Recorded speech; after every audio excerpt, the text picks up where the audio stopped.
automatically, and I think it's better that we start recording now. So thanks very much, Daniel. So yeah, hi everyone. Thanks for joining the first summer machine learning and prediction modeling seminar. We're very happy to be here again, as always, the last Wednesday of the month. And today, particularly happy because we have someone from far away. And he's Associate Professor Vijay Rajagopal.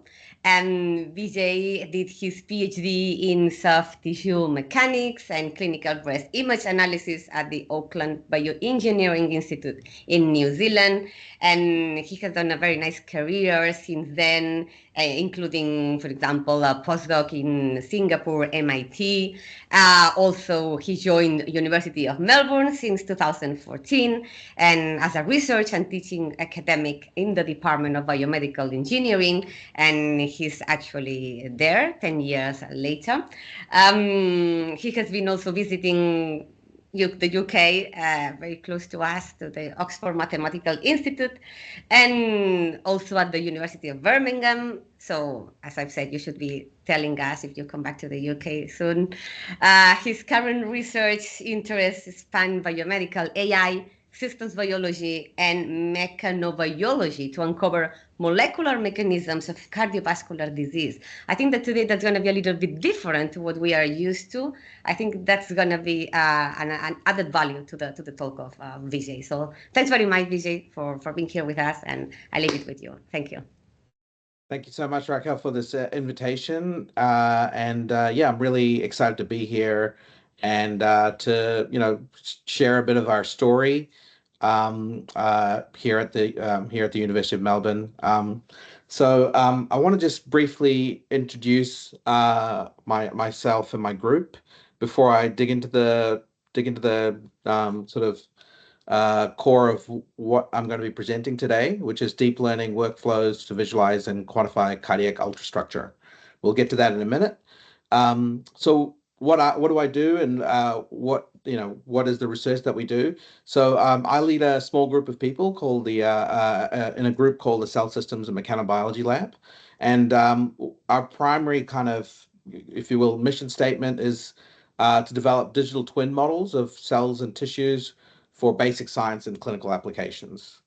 A lot of what I do, I really focus a lot on studying the heart.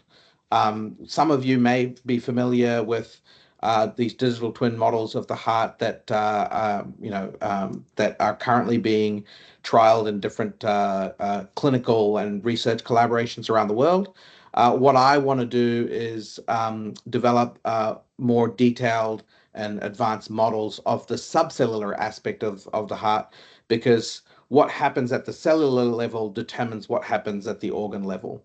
And if we can understand what happens at the cellular level, we can try to develop drugs that will then help the cell adapt to stressed situations, and then consequently the whole heart will perform better as well.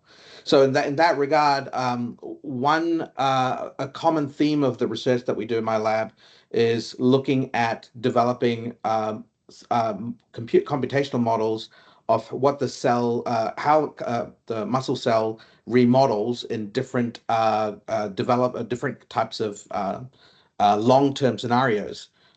We look at studying the heart using omics technologies. When we're looking at cardiac aging, we've been working with a colleague in Leuven, looking at how calcium signaling affects how the heart muscle grows in response to disease conditions where you have wall thickening.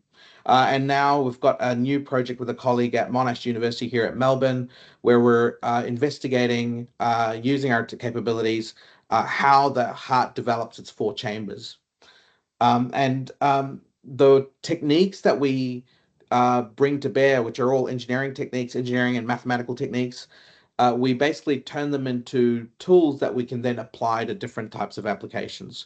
So tools that we build include AI models for segmenting our data, our structural data sets, and that's going to be the focus of the talk today. We do models of the physics, the biophysics at the cellular level, which also can be used to model the biophysics at organ level. So this here is a simulation of two cells migrating. One of them has a different feature to it that we've introduced as a hypothesis of how a migrating cell incorporates the impact of mechanical forces on its ability to navigate through complex tissue environments. And also, we some of our work is also looking at how two cells come together, what kind of forces do they generate between them, and how does that change their structure, right? So these are lots of subcellular kind of questions that you probably don't think about every day, and we won't get into it in full detail in this talk, but I just wanted to give you an overview of the types of things we're looking at. So the cell is a complex system, and it requires application of different techniques and different disciplines. So my team typically is a combination of people who are AI people, applied mathematicians, mechanical and chemical engineers. And any one day, a meeting in my group may involve just looking at some AI segmentation. We might go to some microfluidics to look at how we're growing our endothelial blood vessels or our muscle cells in a microfluidic system, or we'll be doing some 3D modeling of the physiology of the cell from the different data sets that we're collecting. So yeah, on the left here in 2018, the guy, hopefully you're seeing my mouse. This is Afshin. It's his talk. He kind of helped us get into AI in my group, and I'll be presenting a lot of his stuff today. And this is the more a recent photo of the group, and yeah, it's a fun interdisciplinary kind of research group, even for a biomedical engineering research group. So now that I've introduced myself, let's dig into the main part of the session today. So I'm going to be talking to you about how we've been using deep learning to do image segmentation for muscle cell architecture. I'm going to talk to you about primarily Afshin's PhD work. And you can see these publications since this thing is recorded, so you can have a look at it later.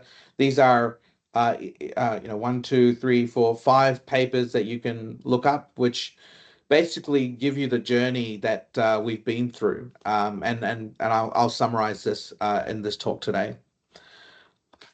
Just to give you an overview, I do want to give you the context for why I'm going to talk about cardiac ultrastructure, because especially if you're working in clinical health informatics, it's not every day that you think about what a living cell does. And I want to share with you my excitement for this really discovery area of science. And hopefully you get excited as well, and you'll start to follow more of what cells do than you normally thought was interesting or useful. So let me get into it today.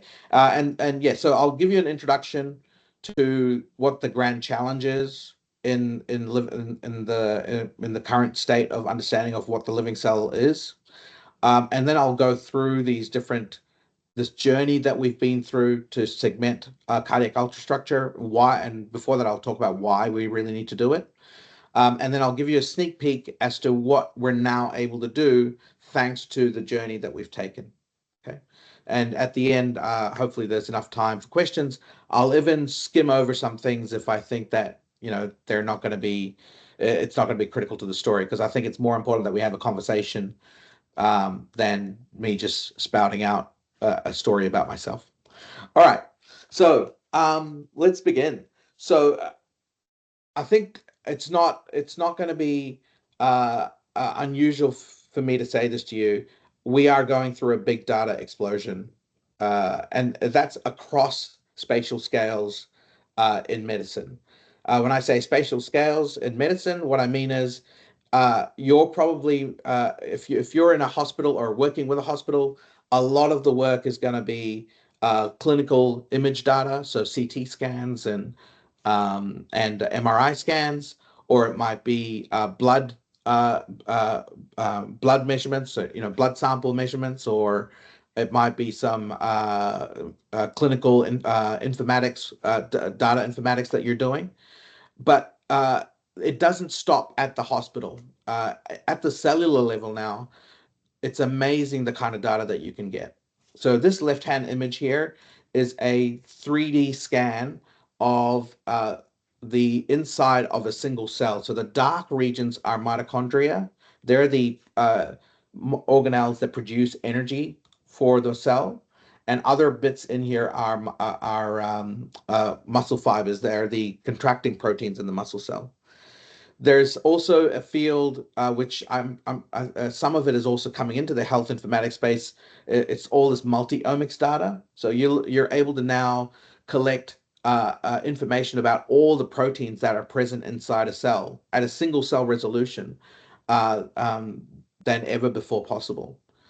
And at the sort of live microscopy scale, we're now able to collect hours of information of all the different kinds of proteins that make up the cell. So here, what I'm showing you is a movie from collected by a collaborator of mine who works at Monash. His name is Senthil, and you're looking at the fluctuations are the cell membrane fluctuating as the cell is starting to migrate, and the bright white inside are what we call actin proteins that actually help the cell move.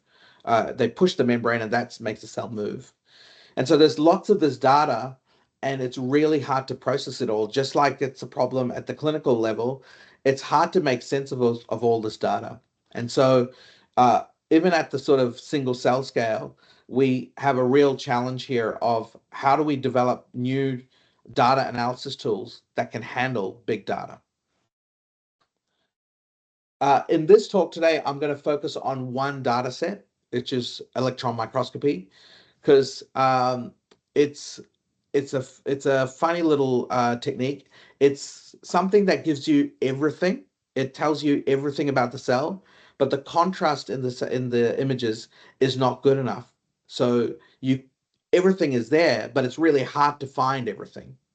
So it's a very crowded space that you see inside a cell. So here is a 3D electron tomogram. It's a image that I collected back in 2010 or something. I went to UC San Diego to get trained up in electron microscopy. And I don't know if you can see these, there are these red boundaries. If you think about a muscle cell as a cylinder, you're looking at the circular face of that cylinder. And the red boundaries are myofibrils, which are the proteins that contract every heartbeat. And the darkish green colored contours are the mitochondria. So even for a single muscle cell, you can see how just two organelles are packed into this view. But there's actually other things that you may not be familiar with if you don't have a trained eye for it. There are many other things in here that one could segment if only you get trained in being able to see them, right? And these data sets are so big. This data set is 10 micron by 10 micron by 300 nanometers. It took me 3 months to manually annotate every single one of these. And when I say it was me, it was actually a summer intern student. And nowadays, you can get data that's over a millimeter in thickness, still at 20 nanometer resolution in X, Y, and Z. So it's really high resolution data and large volume to the point that your data size is 10 gigabytes to terabyte. And it's really, and like I said, it's so hard to segment everything because it's crowded, it's low contrast, and it's really hard to know whether you've got it right because you've got these crowded environments that you don't have lots of time to go and manually annotate for ground truth data. So we're really interested in segmenting cardiac muscle cell ultrastructure using electron microscopy. And that is because we want to understand how the muscle cell's ultrastructure changes in diseases like heart failure, arrhythmias, and other types of heart disease. Because if you can understand, because the structure itself is a window into how the muscle cell and how the heart is behaving.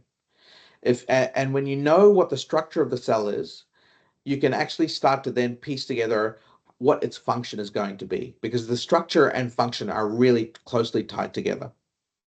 So when I'm talking about the muscle cell, I just want to give you a sort of a concept of what I'm talking about, the scale I'm talking about. If you think about the heart as the size of your fist, then there are 4 chambers, 2 atria, 2 ventricles. And then if you look at a small region of the ventricle, you'll have, say, of the left ventricle, you have these different layers of tissue. And there's this thick, big red layer, which we call the myocardium. That's basically your muscle that contracts to eject the blood and deliver it to the rest of the body.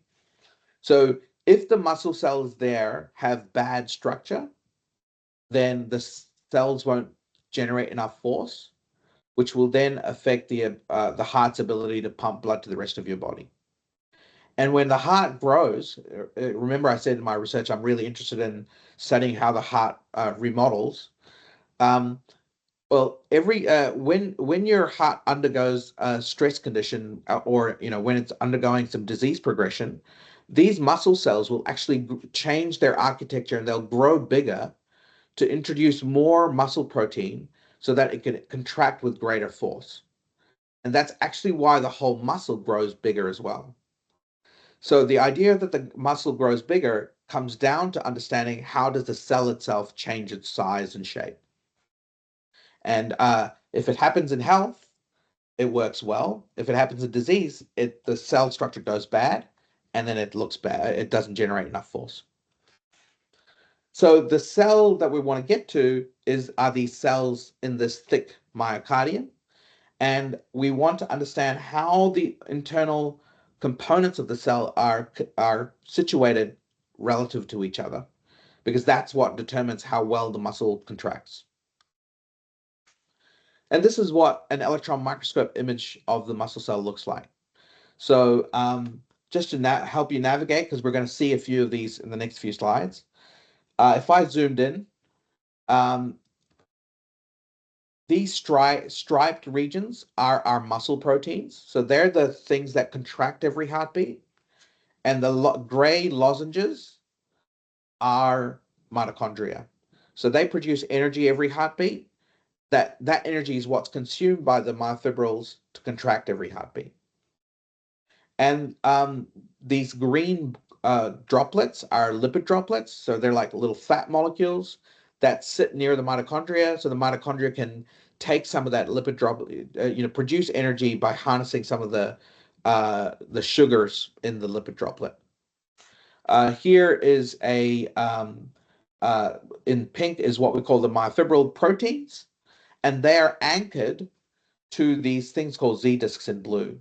And you can see they're a repeated structure every 2 microns. So if you remember your undergrad medical school, you may remember about Z disc ultrastructure, the sarcomere and the repeated structure of muscle. So in what I'm about to show, I'm going to talk a lot more about Z discs to begin with, because to show you the start of our journey.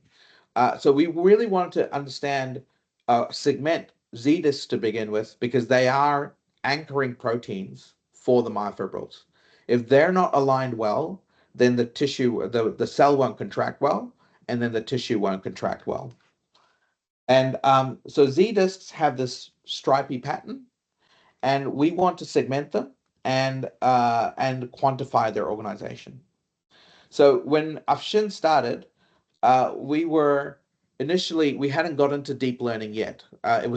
Deep learning was still, the tools for it were more specialized than that they are now. It's much more easily accessible with open source tools like PyTorch now than it was back when Afshin started. So we started off with some segmentation using classical image processing techniques. So here's another view of a entire muscle cell that we collected using serial block face electron microscopy. And then what we did, it was from a left ventricle of a male rat. And then what we did is we wanted to go and segment them. And we did classical image processing techniques. So we're looking at local contrast stretching. So basically try to ensure that you're able to highlight the Z-disc patterns by doing some contrast enhancements inside in the image. And then do a little bit of kernel smoothing, like a Gaussian kernel, so that you can remove any rough edges. And then what we're able to do is process these images as 2D scans and continue to operate on it in a sort of a patch pixel by pixel basis, where we do edge detection to try and identify those Z-discs, those sharp Z-discs. And at the end of it, what we get is a image like so. So here's a line. These lines, pink lines, they're segmented Z-discs, and the green lines are these right edges. But what you also get with this image processing method is a lot of artifact. You're doing a lot of tweaking with the numbers to get the right threshold so that you can get the right patterns that you want. But along with that come these unwanted artifacts that you then have to process, post-process, which we can do. And what you then come up with is a fully segmented 3D 3D Z-disc stack. So here's this view right here I'm about to show. Hang on. These are some results that I'll just skim over for now so that you can just get to the main thing. So this here is a fully segmented 4 sarcomeres worth of Z-discs that we were able to do just with image processing. But it was quite challenging because we would have to pick the right set of parameters to qualitatively be able to judge whether the performance was good or not. Basically remove artifacts and things. But yes, on this data set, we were able to segment the Z-discs quite well. And we also did like a comparison where we had some ground truth segmentations, and with our image processing technique, our accuracy and specificity was really high. And for muscle cells, which have variability in Z-disc organization between different cells, you don't need to be 100% accurate. You can the error rate is well within the sort of variability of Z-disc structure that you see across cells. Now, as I've already mentioned, one of the problems that we had with this is that it's such a finicky process to just use image processing algorithms. So what we then decided to do was try machine learning, where we use this machine learning package called Elastic. And it basically uses, you can choose a whole lot of features that you would like to use as segmentation characteristics, and then you train the Elastic package to then identify those features in the image. And so we were able to show that when you apply machine learning, you can indeed remove the finicky nature of of trying to pick the right thresholds for our image processing method. But you can see here, we found that you needed to your performance grew better, performance improved when you increase the number of ground truth images that you used to train the data, to train the model.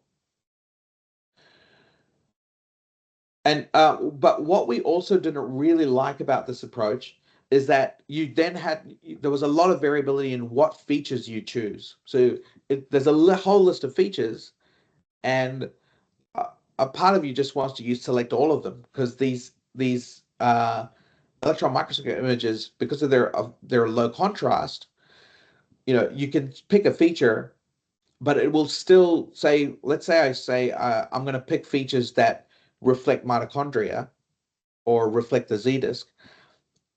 99% of the time, there'll be another organelle with a small region of that organelle with similar features to the organelle that you want to segment. So if you wanted to segment Z disks and you pick some feature pattern about it, you'll find that feature pattern also is observable in mitochondria. And so it made it really challenging. So this is where we decided that we really wanted to try out deep learning.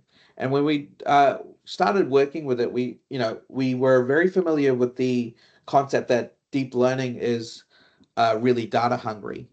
But the problem with basic science data like ours is that these data sets are really specialized, and not many labs collect them. And when they collect them, there's not many that you collect. So in one lab, they may collect, say, 6 or 7 of these data sets for an animal, and then they might collect only 3 or 4 animals, because it takes a week to process this data, and it's quite expensive. So a data set might cost $3,000 just to collect of 1 week of processing of that data is about $3,000. And then you've got months and months of annotations to do. So you have to really carefully think about whether it's worth doing it. So we already a constraint that I set when we started in this using deep learning is that we need to be able to train an AI model with limited data. We shouldn't depend on the idea that we're going to have lots of data, because we just won't collect that much. And so what Afshin did was really try a whole bunch of classic deep learning algorithms like UNet, VGG, so on and so forth. And he realized that they were all quite data hungry and wanted to also innovate in the space. And one thing he did was he realized that if you're familiar with deep learning, you're familiar with this idea of an activation function. But if you're not familiar with deep learning, I'll just say that there is a function in deep learning that's hard coded, which basically says once my neural network has seen some data, it then this function decides whether that information gets passed on to the output or the next layer of the deep neural network. And what Afshin realized is he could actually make that a trainable parameter rather than what was current practice, which is to just hard code that to be a fixed parameter.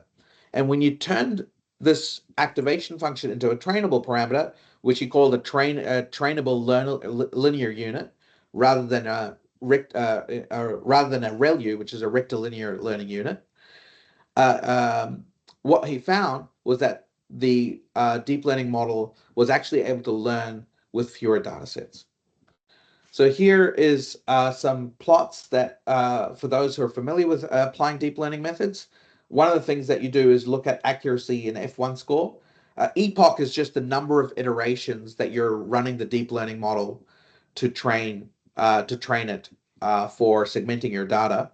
And what Afshin did was basically compare different variations on EMNet, which is our deep learning model with the trainable learning unit, trainable linear unit, and these other classic and benchmark, sort of state-of-the-art deep learning models like UNet, VGG, and SegNet. And you can see with accuracy, so I'll just pick the purple one here. That's EMNet, so really high accuracy. UNet is just below that. That's the black one over here. Okay. If you look at F1 score, UNet is the black one again, which is somewhere over here, but EMNet is outperforming them as well. Now, when we want to basically when we went to basically show these sort of performances to other colleagues in deep learning who also are into deep learning image segmentation, we were kind of realizing that, it became hard to prove that our model was better than any other model. But when you read the papers on deep learning, everyone, a lot of papers generally say our model outperforms all these other models. What we realized is that that we were also in this camp where we were saying this is EMNet. It's doing well. It's outperforming all these models. But we realized the gap here is that there isn't a objective, comprehensive way for us to actually check how well a particular model is performing. So this is where we came up with this thing called EM Stellar. And EM Stellar is basically a benchmarking platform. It basically contains a whole lot of existing deep learning models. You can load in your data set, and then you can see how well all these deep learning models perform on your data set. And our primary purpose was to just have this tool to show how different models perform. And then we really underlying wanted to know, is there a single model that can just be the best? Or is the performance variable depending on the data set or the training that you do? So EM Stellar contains these different networks: UNet, SegNet, CDeep3M, ResNet, VGG, and EMNet. And what you do is you pass in your raw data, and you allow that raw data to be you basically train your models on that raw data, and then you output a whole lot of performance metrics. And these are in this metrics bubble. These are all the different metrics that we put together. And then what you can do is you can then overlay or output the performance across these models and see which one works better. And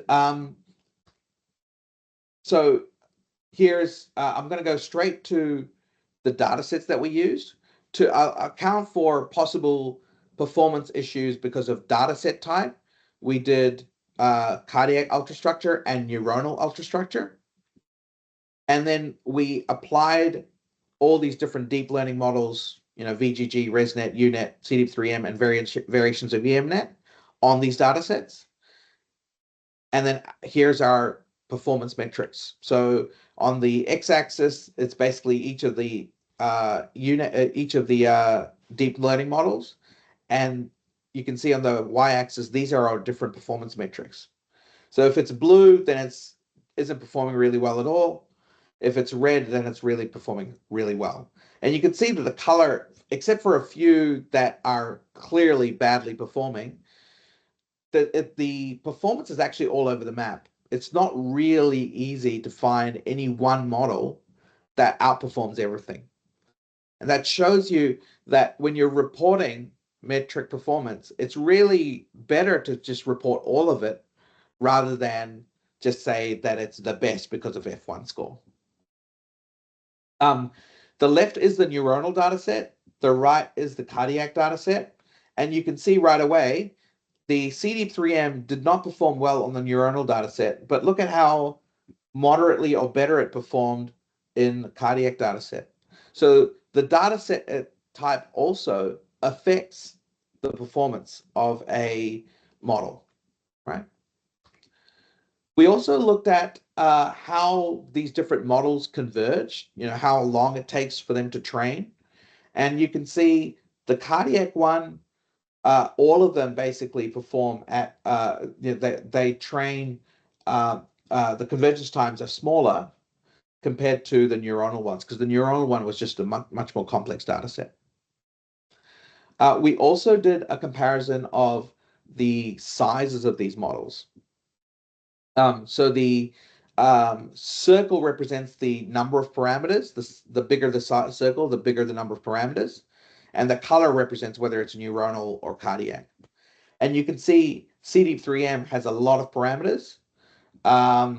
But the VRAN score, one of the objective performance measures, is in the sort of 90, between 0.92 and 0.93.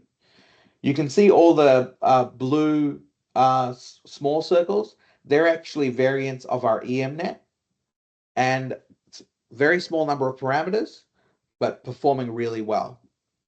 Yeah, and this blue is cardiac. But if you look at the blue, pink for EMNet, it doesn't perform as well. For the pink, we need a few more parameters, or in our EMNet, or you might want to use VGG, or this other one here, V24X, which is another variation of ours, so that you can actually improve the performance. So it's not one model fits all. You actually have to engineer the right model for the right data set, and make sure you're reporting all your metrics. So this is what an example result using CDEEP3M of. So this is a neuronal. The left-hand image is a raw neuronal data set. You can see that if you overlay the segmentation with manual annotations, ground truth data, I mean, you can see in the edges and also in certain regions lots of false positives. And that basically and the red is basically lots of false negatives as well. So you can see that it's not performing as well as you would like. This is looking at CDEEP3M versus EMNet on the cardiac data set. So again, CDEEP3M not performing as well on the cardiac data set. You can see EMNet is doing a little bit better. UNet seems to generate a lot of false negatives. So this EM Stellar basically is allowing us to see what qualities, depending on the data set, what qualities or what behaviors these different models have. And so what we're doing now is we basically use ensemble learning. So we actually take outputs from a collection of different deep learning models, and then we basically do some voting to to say whether a particular pixel is classified as a mitochondrion or a Z-disk or whatnot. And that then improves our performance. So here on the left is our raw images again, and the middle or the next column down is EMNet with this ensemble training, and you can see it has fewer false positives and false negatives. And so that was sort of our deep dive into how we moved from just doing image processing to benchmarking deep learning models, so that we can then understand the qualities of deep learning models and how best to use them and analyze their performance, so that we can actually use them to our advantage. So the last thing I want to cover is CardioVinci. CardioVinci is basically a generative model of muscle architecture. When you're dealing with patient data, and I'm talking about organ level patient images, you can be, that particular patient's heart or other organ is specific to that patient. And you can generate a 3D model of that one person's organ. When you think about cells, let's say cells of a healthy heart, each cell has slight variations in its structure to other cells around it. So it's not, when we talk about a model of a cell, we actually need to create a model that reflects the statistical variation in the structure of the cell in that cohort of cells. So what we wanted to do is create a generative model of cell architecture that learnt from our segmentations, our deep learning segmentations of muscle architecture. And so CardioVinci, what it does is basically takes in manual annotations of some data, electron microscopy data, of, say, healthy cardiac muscle cells or diseased cardiac muscle cells. And it then does semantic segmentation. So it basically segments out the different organelles. And this, so far, we've only done 3 in this model. And then it then fits a generative adversarial network so that it then is able to create fake cells. So if you're familiar in news articles, or if you watch YouTube, there was a period when people would create these fake cats, fake cat photos or fake people photos, and deep fake Obama. They're all generative adversarial networks that learn from lots of different images of that person or of people, and then it starts spitting out statistical predictions of faces. So we're basically spitting out statistical predictions of muscle cells architecture that learned from deep learning segmented models of our muscle cells. And I'll go straight to this 3D rendering and say what we're able to do at the moment is generate, with our generative model, muscle cell architecture that looks like it reflects the structure that we find in our experimental data.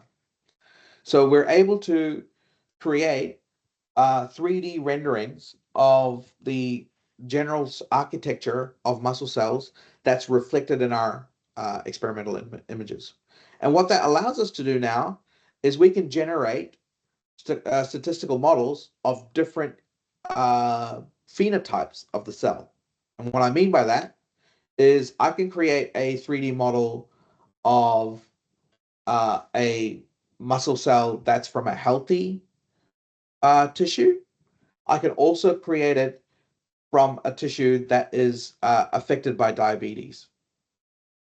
And that then means that I can create these 3D renderings of healthy versus disease-related muscle architecture. So that's basically the conclusion of where Afshin's research finished. And I just want to spend the last 2 minutes to say, well, what does this now let us do? Well, and this is where it's just a sneak peek. It's not a complete story yet, but I felt that it's not important. I just wanted to show it to you because I'm excited. So this is our view. This is our classical textbook view of a muscle cell. Just the myofibrils, the contracting proteins, they're just these bundles of spaghetti that are just in parallel alignment. And what that means is our concept of how muscle cells contract is that they contract like to generate uniaxial force. Now with deep learning and our ability to segment these large data sets, we're able to now see what those myofibrils look like in 3D. So this is one of our segmented myofibrillar regions. And I hope you can start to see that it's a really intricate network of branching and myofibrils with changing angles. It's not just straight bundles. It actually takes curves and climbs through the 3D volume.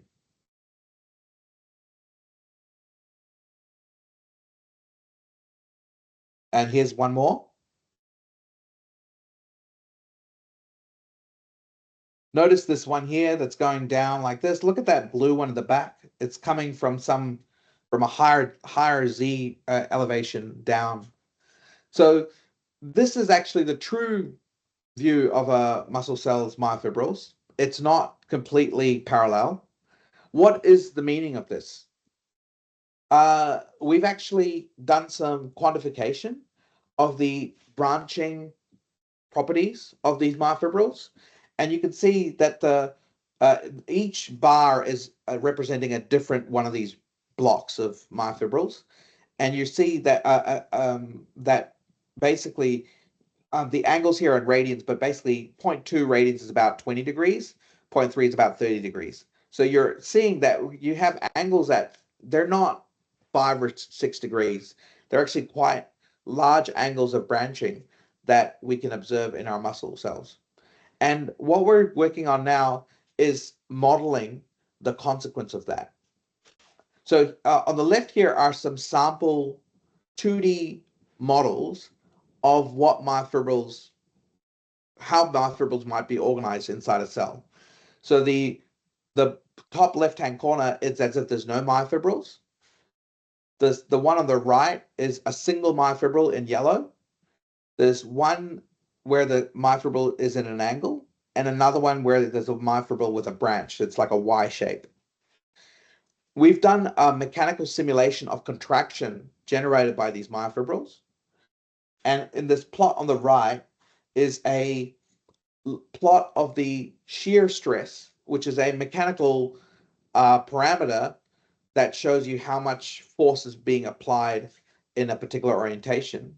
And if there's no shear stress, zero shear stress, that means it's a uniaxial tension.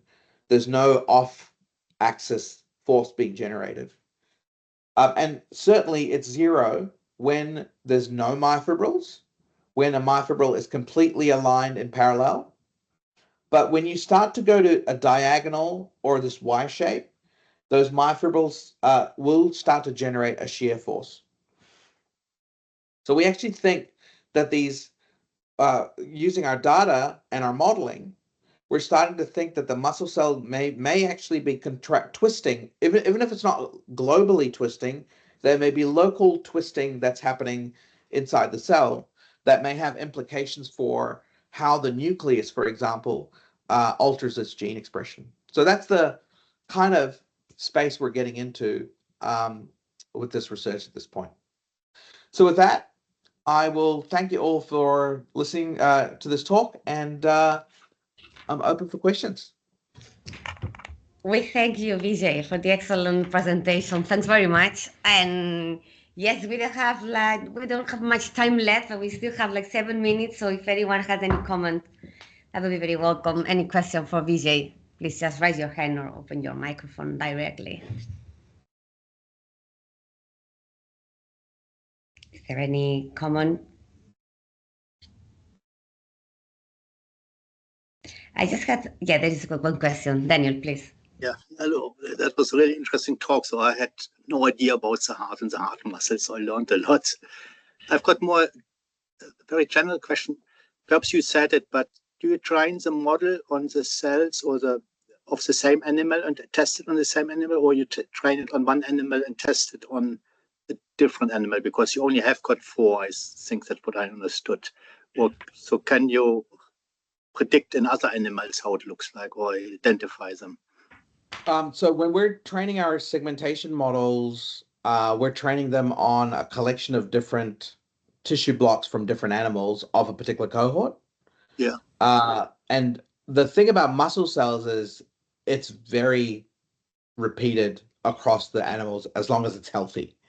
Oh, yeah. So you can actually do transfer learning. It's not much work to just apply the same model on another data set. It's when you change the if you change the sort of imaging parameters, say that then change the contrast of the image, that does change the performance right away. So when that happens, we find that we have to add in a few more of our a few more ground truths from the new data set to just help the model along. Yeah, thank you. My pleasure. Thanks, Daniel. Is there a comment in the chat by Being Kim? I can read it for you.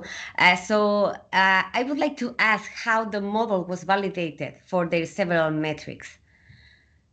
So what's the validation? So we've got when I think about validation, there are different types because we use different models, so there's different types of validation. So for our models, for our deep learning models, we, as always, you have your training data, and then we which has some ground truth segmentations, and then we also have our testing data, which is not used for training, which we then do our performance metrics on. So we predict the model predicts new data that was not used for training, and then we just do the comparisons there. Thank you so much, Vijay. I don't have a comment as well. When you were mentioning that you were using generative models to generate muscle cell architectures, I was just wondering if there was any risk of bias or hallucinations you need to consider here. So we didn't. I didn't spend much time on that. So a couple of things. We the 3D model that we generate is actually a clever collation of lots of 2D generated images, and that was possible because of the architecture of the muscle cell, which is very repetitive. And when our biggest challenge was mostly to get to that 3D rather than the aspects of hallucination and things, because the muscle cell has such a repeatable structure that it was actually quite straightforward to be able to predict them, those 2D images. Yeah, that makes sense. Thank you. Okay, there any other comment, question? If not, okay. I think there's another one coming. Yeah. Yes, I think Nick, please. Yeah, go. Hi, really interesting talk. Did you think there was much advantage in doing the ensemble learning approach? Sorry, did I? What was that? Do you think there was an advantage to you in doing the ensemble learning step? Yeah, basically, you can avoid wondering whether one model is picking up everything correctly or not, and by just trying a whole bunch of models, and then doing some voting. You could do maximal voting or average voting. It worked out okay. But are you getting enough variety in the solution space there? Because you're using very similar-ish approaches to analyzing the data. And normally with ensemble learning, you want that variety. You're making the assumption that everything's making different mistakes, I guess. So yeah, I guess my question is, were your models making similar mistakes or different mistakes? That's a good question. I hadn't thought about it that way. And it could be that, again, I do acknowledge that cardiac structure doesn't have a lot of variability, especially if you're looking at healthy. So we may not have actually tested it to death when we were doing it. It worked out for the data sets that we did. But I think there's a point there that I probably should think about a little bit more, try a few other things. But yeah, thanks for that question. No problem. So Raquel, could we have more Australian speak at this? I like hearing accents from home. Definitely, we can. Thanks, mate. Thank you. Okay. So I think that Leigh, would you like to make a comment or a question? I think that you opened your camera and I'm not sure if you wanted to. No? Okay. Okay. It's okay. Oh, okay. I opened it by mistake. Okay, don't worry. So it's almost 4 o'clock, so we're going to leave it for finish. So thanks very much, Vijay. That was really great talk and great discussion. So thanks for everything. And thanks everyone for joining. We will be here again by the end of July, exactly the 31st of July. We will have with us Paris Lalouizis from King's College London talking for us machine learning and mental health. So thanks very much to everyone. Have a very nice evening. See you soon. Thank you. Thank you very much. Bye. Thank you, Jay. Thank you. Thanks a lot. Nice to see you for some time. Yep. See ya. Take care.